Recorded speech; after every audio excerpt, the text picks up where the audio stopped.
लगता है जिंदगी और मौत के बीच का फैसला बहुत कम है। ऐसा मत बोलो। जन्म हो या मृत्यु, जो कुछ ऊपर वाले ने लिख दिया है वो होना तय है। घबराने से कुछ मिलता नहीं। जिंदगी के साथ सुख दुख तो लगे ही रहते हैं। और तो कुछ नहीं, बस छोटी का विवाह मेरे सामने हो जाता, भले ही चला जाता, कोई चिंता नहीं थी। मुझे ये कमजोरी बहुत सताती है। चिंता मत करो बाबूजी, सब ठीक हो जाएगा।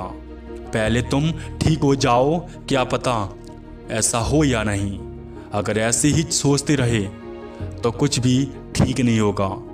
बिलाप से तो कभी कोई हालात सुधरते नहीं हैं। पहले से परहेज या सावधानी बरती पड़ती है। ये नौबत ही क्यों आती है। बहन ने मिबाज पुरसी के नाम पर आखिरी तीर भी चला दिया। उसके चेहरे पर बीमारी के साथ साथ चिंता की लकीरें गहरी होने लगी।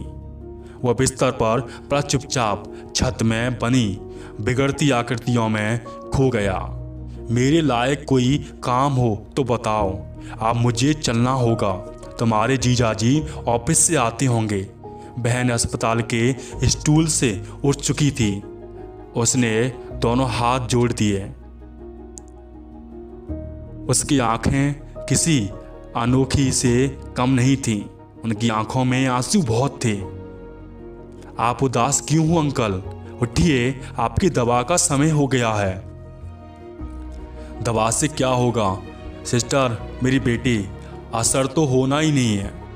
हिम्मत हारते हुए कुछ नहीं होगा। हिम्मत कभी नहीं हारनी है आपको। दवा आप पर पूरा असर कर रही है। मैंने अभी आपकी लेटेस्ट रिपोर्ट चेक की है। आप तो तेजी से इम्प्रूव कर रही है। बेटी, दिलासा देने का शुक्रिया, परंतु झूठ भाग्य की लकीरों को नहीं बदल सकता। अंकल प्लीज़ ऐसा ना कहिए। मैं आपसे झूठ नहीं बोलूँगी। सिस्टर, क्या सचमुच पिछले जन्म में तुम मेरी बेटी थी? मैं तो इस जन्म में भी आपकी बेटी हूँ। आप जब भोले चंगी होकर आप यहाँ से जाओगे, अच्छे स्वस्थ होकर जाओगे, तो मैं आपके हाथों से एक गिफ्ट लूँगी। क्या मुझे आप ये गिफ्ट दोगे? मुझे बस ये गिफ्ट चाहिए कि आप यहाँ से अच्छे ठीक होकर चले जाओ। बिटिया, तुम्हारी बातें मुझसे बहुत अच्छी लगती हैं। आपकी बातें मेरे अंदर चुभ जाती हैं, मतलब मिठाई की तरह अंदर घुस जाती हैं। मुझ में जीने की आस बस आपके साथ साथ ही है। तुम मुझे ठीक करके ही मानोगे। अंकल, बातें बाद में करेंगे, पहले आप दवा लीजिए। आपको दवा देने का समय अभी है, बाद में दूसरे पेशेंट को भी देखना है मुझे।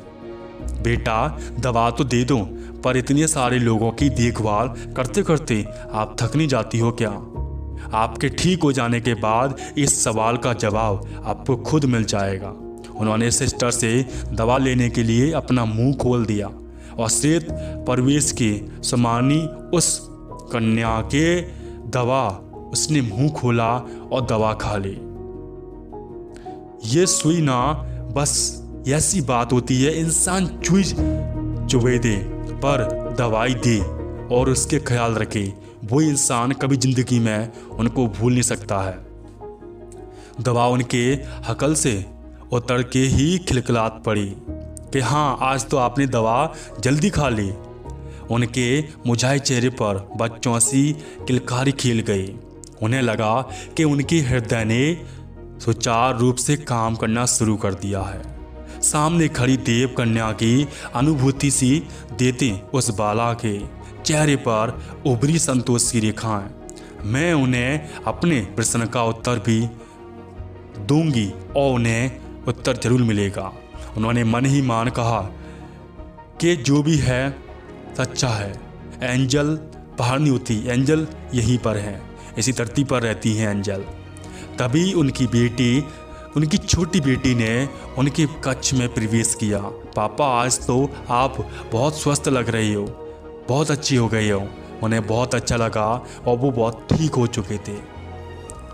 आपको ये कहानी कैसी लगी? शॉर्ट कहानी है, बहुत अच्छी कहानी है। ऐसी कहानी देखने के लिए आपको बहुत ध्यान देना पड़ेगा और इस चैनल को सब्सक्राइब तो करना पड़ेगा।